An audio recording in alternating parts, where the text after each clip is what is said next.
Hi, I'm Lars. Welcome back to the shop. I think I need to turn some more lights on. Hi, I'm Lars. Welcome back to the shop. Today I'm going to show you guys how to take a piece of rough sawn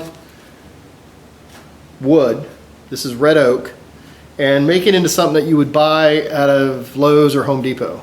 Alright? About the same quality. Actually, it's probably going to be exactly the same quality. In order to do that, we need to use a planer, a joiner, a table saw, whatever it takes to get these things straight. And I'm going to go through all those steps once we get started here. Now, I'm going to give some kudos to a company called Ghost Logging, and they're in Licking County here in Ohio. It's about an hour and a half drive for me to get there. And they're over by Utica or Newark, so shout out to Utica and Newark. And they have a logging company. So basically what they do is they pay for people, they pay people to go in and take their trees down, and then they sell the wood. Now, if you were to buy a piece of red oak that was cleaned up, had been planed, the edges have been gunned, it's called 4S4, so all four sides, 1, 2, 3, 4, are all clean, all right? And if you're going to buy something like that at a big box store, something about this size probably costs you about 30 bucks, maybe. All right, because they're usually about, in this area here, anywhere from $12 to $18 a square foot, okay? Or it's more like if you have a 5.5 inch piece of wood, it's about $12 to $16 per foot of this. So it's like $32 for a square foot. Now, if you get this from some place like Ghost Logging, some sort of place that does rough sawn, they're not into finishing it, they don't want it, they don't care. They're gonna cut it, they're going to kiln dry it, and then they're going to let it set. And it will set outside, it'll set in their overhangs, it'll be in a cool place, and it'll be stacked, so there'll be pieces of wood in between them. And you got to go and pick out your wood. Now, you can get this from Ghost Logging for about $2.50 a square foot. Drastically cheaper, all right? So, just to give you an idea, I've got some boards here. I'm going to spin this around so you can see this board. This board is every bit of 10, 12 feet long, okay? It's been run through the planer, it's been run through the table saw to get it all nice and square. I still haven't run it through a joiner yet, and I'll get to that one soon, but I want to show you guys how to do this. That board, if I was to buy that in Lowe's, that'd be easily $150, all right? It's 3/4 inch, and by the way, the rough sawn wood, this is an inch thick. It's what they call a 4x4, or 4 quarters. If you're all into this and you want to know how to get this board straightened out, squared up, and looking pretty, let's get to it. The first tool that we're going to look at is the planer. Now, a planer's got usually 2 sets of blades in it. Some of them have 1 set of blades. This one has 2 sets of blades. There's one in the front and one in the back. Now, you can see on the front here, I don't know if you can see this, but when it's cutting on just, they call it dimensioning, it's going to cut 96 cuts per inch. So it's going to do it rather quick. When you get down to finishing where you want a nice finish, all right, you have the power on when you turn this over to 1, and it'll cut 179 cuts per inch. So it's going to move the wood through it slower. It's not going to speed up, it's going to move the wood slower, and it will give you a nicer cut, all right? You don't want to be doing finish cuts when you're taking off like, an 1/8 of an inch or 3/32 of an inch, something like that. Like when you're taking a 30-second off. Right? So what you're looking at right now is called a removal gauge. And as you can see, there's a little arrow here, so I'm going to lift up, see it move up and down. And for a 3-inch piece of wood, you can take off about 1/8 of an inch, 6 inch, about 3/32, 9 inches, 1/16, and 13 inches, 1/32. Now that's the maximum you can take off. That doesn't mean that you want to do that every single time. And you'll see as I lower this down how this lever goes up and down as I push this in. So let me back out a little bit. Okay, so what I was doing is there's a little spring under here that when you put your wood in, this will raise it up. When it's raised up like this, it's at the height of the blades. You don't really want to be forcing this in any further, just enough to get in here to get a measurement.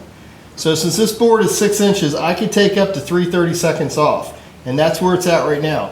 I don't like to do that on the first run, so I'm going to take off about a 1/16 of an inch, maybe a 32nd, and we're going to start with that. A neat feature about this planer, a really cool feature, is this knob. So this will tell the planer how thick you want the piece of wood that you're going to plane, and it will not let you go any further than that. Now it's not going to do something for you like, oh, you didn't plane the other side of the piece of wood, and we'll get through that in a minute.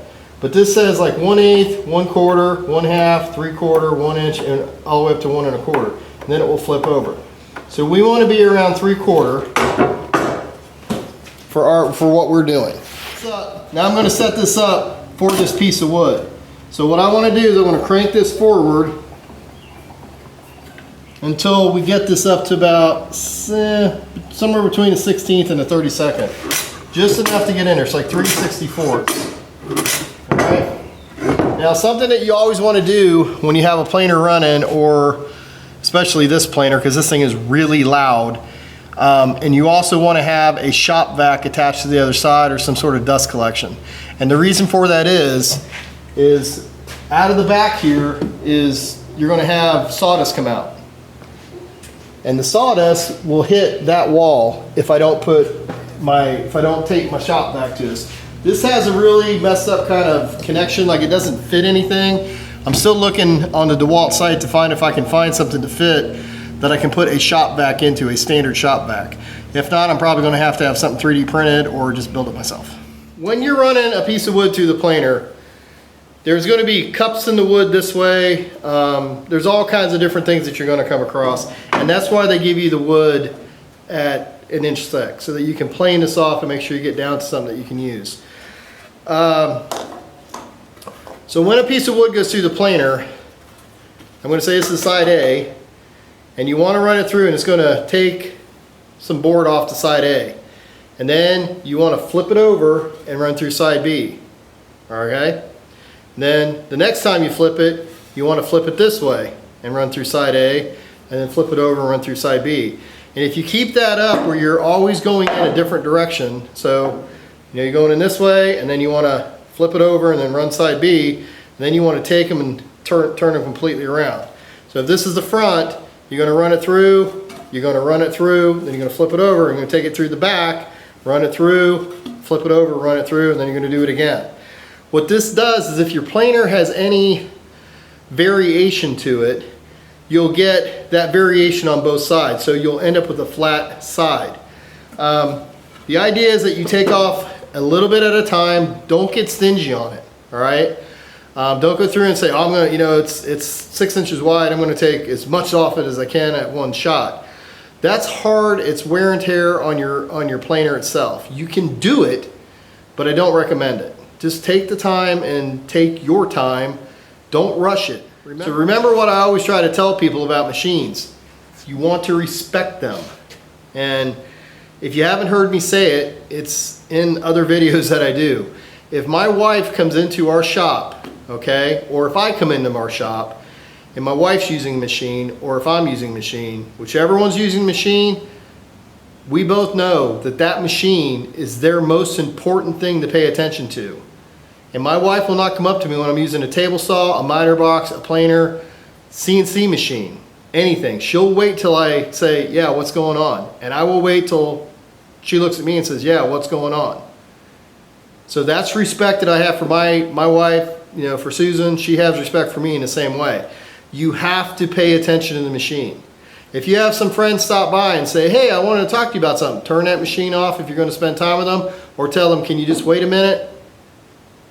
Let me get this cut. And then you pay attention to that machine. Don't worry about that other person standing there. All right? Now that all the safety things are out of the way, make sure you have a set of earmuffs. I don't care if you have the more expensive things you stick in your ear and you listen to music, whatever you want to listen to, some David Bowie, Peter Frampton, Triumph, they're all real good. But these planers are really loud and they hit these very high pitch decibels, okay? It's not only loud decibels like at a concert, they're really high pitched decibels. And that's where you can really damage your ears. Make sure you have a pair of gloves, because you don't know if you're going to have any splinters that are going to be sticking out of this. And I guarantee you're going to want to run your hand down the side. You're going to tear your hands up. The third thing you need is a metal detector. And everyone's going to say, metal detector? You're planing wood. Yeah, I know. But a metal detector, if you run it across the wood, you'll know if anyone has, tied a fence to it in last 100 years. Some of these oak trees are a couple hundred years old if you're messing with oak trees. Maple trees, they could be like 30, 40 years old. But you don't know if someone was taking, target practice at one. They might have left a staple in from a fence that they had nailed to it or anything. If your planer hits one of those pieces of metal, you'll destroy your blade. Now the nice feature of this guy here is the blades can turn around. They don't only flip over, but they turn around, and you can still use them in your machine. And that will save you, but then you still have to buy a new blade. They're not cheap. So let's get started on this guy. Always turn on your vacuum first.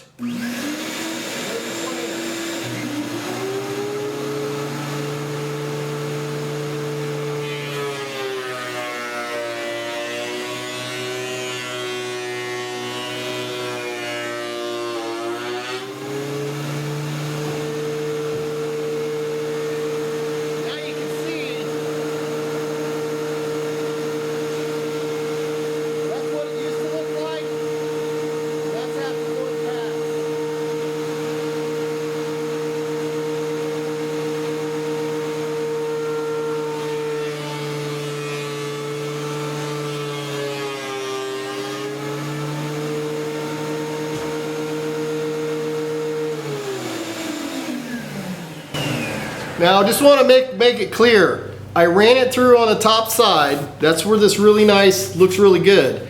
I didn't adjust the wheel to do the other side, and you can see it still hit. There's a reason for that, because this board might be a little cupped. So when it came through this side, I said, oh yeah, I got all this. When it came over here, it's like, oh, now I'm flat. So it's going to hit something on this side. So you can see it hit down in here. So like I said, don't rush this. Just a little bit at a time. Now we're going to do the back end, A and B.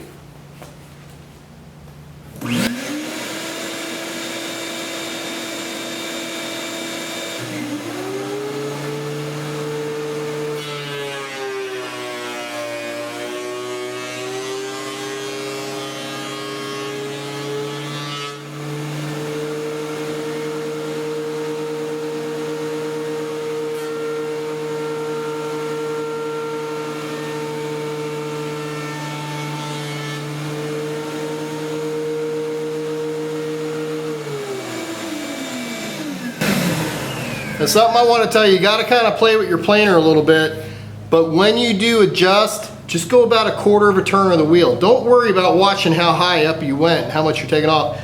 About a quarter turn. It's about a 30-second.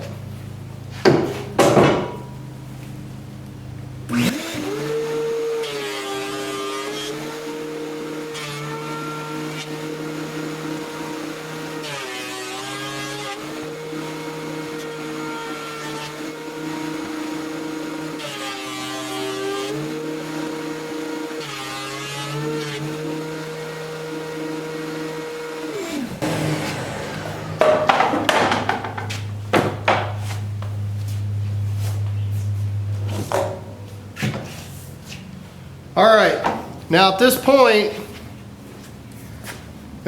you can see this is looking pretty good. This looks a lot different than it did when it looked like this. So now we have to work on getting the edges squared up. Now, I'll show you how to do that in a minute. There are a variety of ways to do this, okay? But I'm going to show you the easiest way to get this done. And when you've got a stack of wood like I do back here to get through, you want to do it the easiest, the fastest, and the safest. All right, so looking at this piece of wood, it looks like it's pretty straight across, right? But I'm going to put this square on here, and as you can see, it's not. You can see light under this. At least I hope you can. Should be able to see light if I run my hand behind here. That means that if I was to run this down the planer or the joiner behind here, and I start running, I'm going to run right on this edge, and then I'm going to run right all the way up to the top here. And all I'm going to do is let this thing go down more like that. If I flip this over to the other side,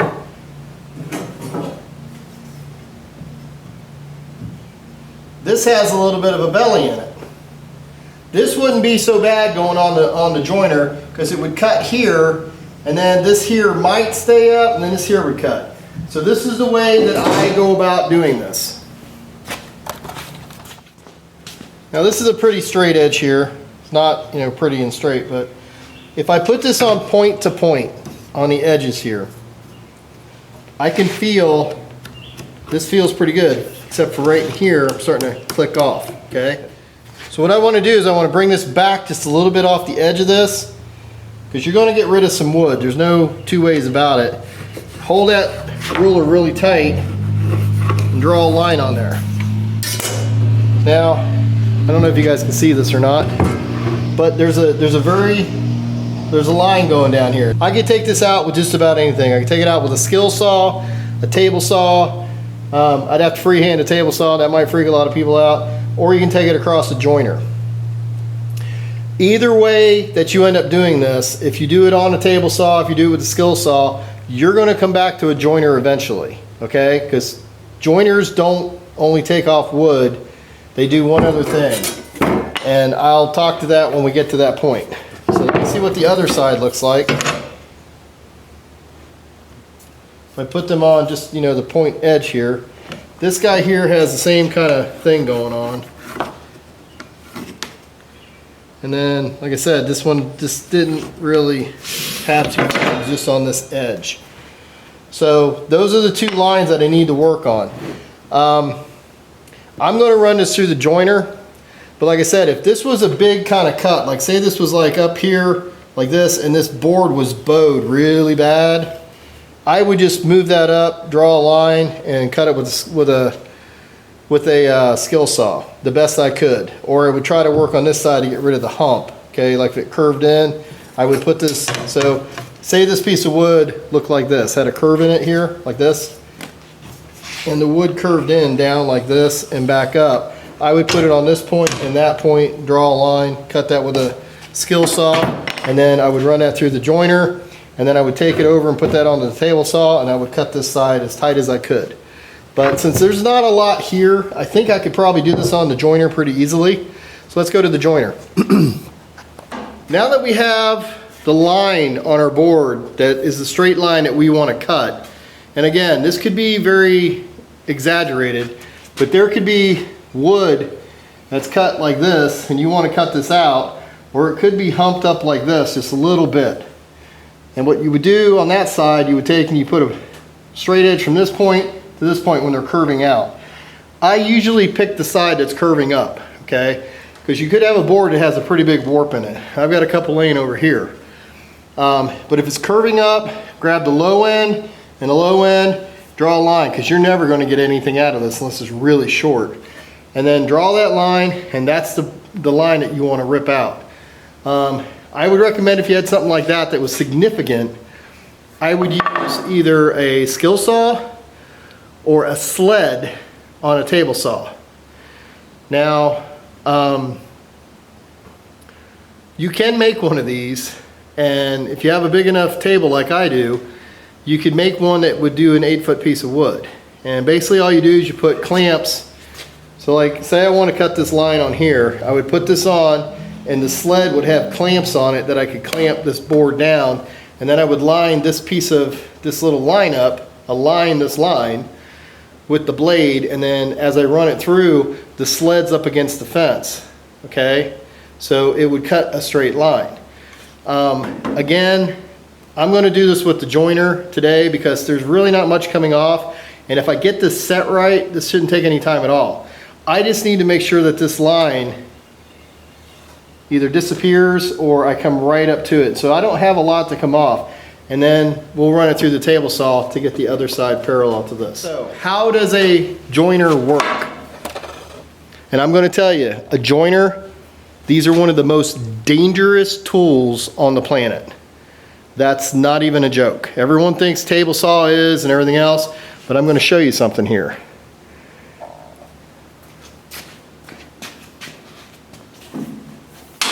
First off, it's unplugged. This joiner, you can also plane wood across it like this. Okay, there's a little dial in the back that you can raise this up and you can plane it across. I have literally seen people come through with a piece of wood and have their finger on the back side like this and lose the tips of all their fingers. All right? So don't do that. There's a few rules that I have in the shop, and one is don't put your fingers where you wouldn't put your wiener. Now you can think hot dog, think whatever you want. Okay, I think hot dog because it's a saw stop. I don't have a saw stop. I don't want a saw stop. They're expensive. But the other thing is what my father used to tell me, don't put your fingers where anything is sharp and pointy and spins really, really fast. All right? That is a rule in my shop all the time. So if someone comes in and then they want to do some work here, I don't care. I got friends that come over and they cut projects out as long as they know what they're doing. Notice I rarely wear sleeves when using any equipment. Again, spinny things going really fast, they catch a hold of that sleeve, you're not going to have the chance to go, nope, it's just going to pull you right into that blade. The cutter, the blade, whatever it is, and it will pull you in. So I never wear sleeves. If in middle of winter, you'll see me out here working on table saw, there's videos of it, and I'm in either a short sleeve shirt or a sleeveless. I will never wear sleeves around anything.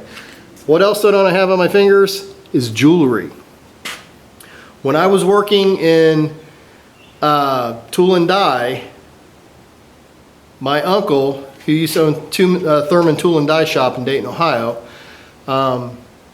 he always told us no one wears rings in here, no one wears jewelry. And one day I found out there was a guy that came into the shop and he had this. That was it, finger and thumb. He was cutting on a mill, Allen Bradley mill, spinning around, and he reached up to pull off a little piece of metal, didn't realize that he had his wedding ring on, okay? Actually, it was his left hand, he had his wedding ring on. And he was trying to scrape that away. The bit came in, grabbed his wedding ring, and just pulled his fingers right through. You're talking a 1-inch bit, cutting, okay, CNC machine. It's not a CNC, it's an Allen Bradley before we had, you know, all the CNCs. Pulled it through and cut his 3 fingers off. His wife never complained about him not wearing his wedding ring again. So keep that in mind. All right, so in order to do this, I'm going to take off a very little bit of wood. Now this is an old Craftsman joiner planer, so I'm just going to back this down a little bit until I see, if I'm pushing down on this hard, that where I'm going to end up taking the wood off. And this little thing here I wish had a lock on it, but it doesn't. So I'm going to bring it up until I'm just barely touching that line. And then the key to when you're using a joiner is keep even pressure across her. Don't let this rock back and forth like this. So as you're going across, you're going to push on the front and the back together, like that. Another way you could do this, another thing that you could use to do this is a hand planer. All right, for something that I have, a hand planer would be real easy to do this. You just have to set it up. You just have to set it up and just take your planer, and I usually run them at about a 45-degree angle across like that and just plane the wood off. Don't rush it, don't try to dig into it, don't try to take a lot off. But since we have electricity now, I'm going to use the joiner planer here. So I'm going to get this thing plugged in.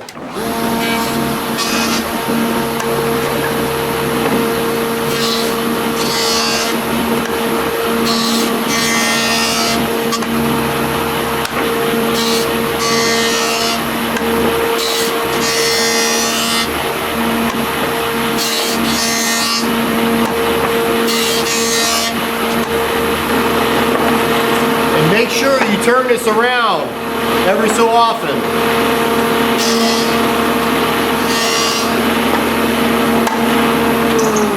Make sure you turn this around every so often, just like in the planer. You're going to go this side, you're going to go this side, and back and forth. The reason is, a joiner is not really made to,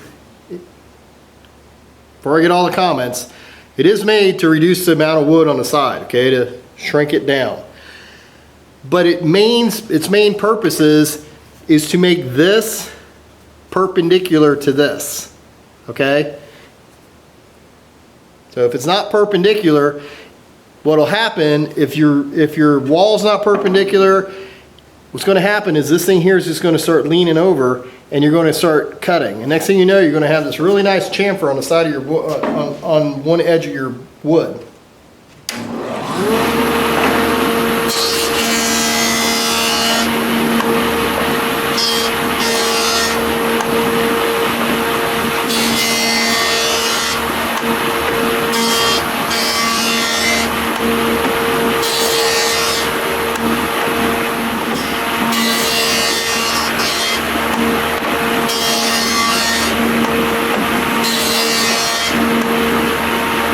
Right, now I don't know if you can see this or not, but there's a high spot in the middle. There's a little gap here, there's still a little high spot here, and there's a gap here. So I'm going to concentrate on this middle section here. Alright, it goes from, and this is always good to do, it's always good to have a pencil laying around so you can mark where this stuff is at. So it's right about here to right about here. So what I'm going to try to do is, when I'm using the joiner, is I'm going to try to only cut between this line here and this line over here. And that's it. This is not hard to do on a joiner. It's just something that you got to practice with. But that's where I want to be cutting, is in between those two pieces in between those two lines.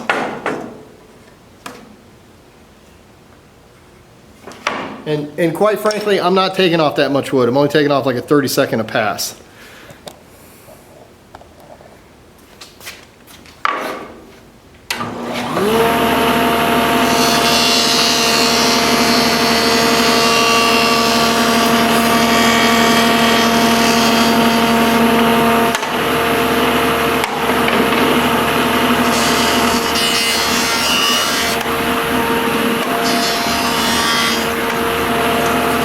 And then I got to check it again.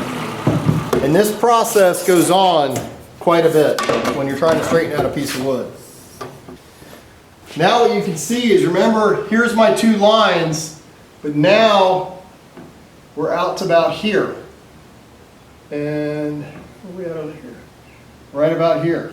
So these lines are going to get further and further apart, okay, until they're at the very end. And that's just the process of going through the joiner. It's something that, like I said, it takes time. Skill saw would be done already and would be running through the joiner, straighten it to the side to get it to the table saw. But I elected to go with the joiner.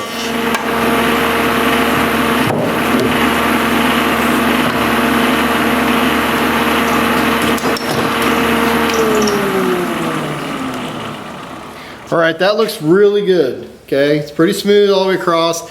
It's enough to get it through a table saw. All right, there may be a low spot here. My eyes aren't that great, but if we take a ruler down the side of it, it's all the way from top to bottom. There's no light showing through it. So let's get this over to the table saw and get the other side straightened out. All right, this is the Beisemeyer fence system that I put together a couple years ago. If you go back and look at some of the first videos that I put out, I was primarily building this table saw, and I'll give you a little quick tour. It's 11 foot out, it's 9 feet wide. I can literally take an 8 foot 4x8 sheet of plywood, lay it up here and cut it dead center. Okay, I could also cut it off one side or the other. So if I wanted to cut 2 foot off, I could do that. All right, there's plenty of room here to do this. Now, the Beisemeyer fence is different than what I call a banjo fence, is that this thing here weighs a lot, okay? And it sits down on here and it clamps right here. Now, a lot of people will say, yeah, but this fence will bow. That fence isn't going anywhere. Okay, it'll spring back and forth a little bit, but you're not going to take a piece of wood when you're running it through here and be able to push on it. It's not going to happen. This is very, very heavy. This whole fence here, and with the little clamp that's on it. I got the clamp from very super cool tools, and I got a whole video on how you put the stuff together and all this information, so go look it up. But I got the I got the actual fence at a different location. Not that I don't like very super cool tools, I just found a better price for it, and I did put that in the video. The way that I usually put these guys in here when I'm straightening them out is I put the piece of wood up to the edge, and I just like take about half the blade. Now I know you guys can't see the blade, I can, but I'm taking about half the blade. It's just enough for me to be able to rock the blade as I'm rolling over it, and then I'll lock it down. This way here is just going to take a skim off of here. Now, let's get this piece of wood cut. Everything's clear in the field. Off on the side.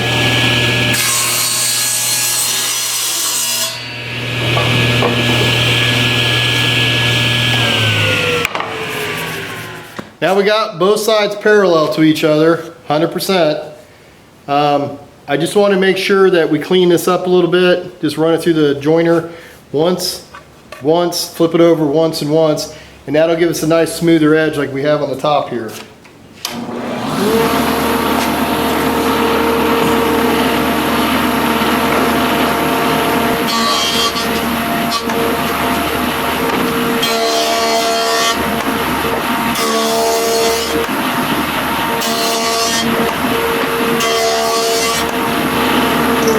There. So really nice on both sides, front, top. All right, next step. Move this down a little bit. So the next step is to square this up on the edge. All right, so this knot I can't do anything with. This side here is pretty jacked up. So I'm going to cut this side off here, right about there, because that's where it's jacked up the most.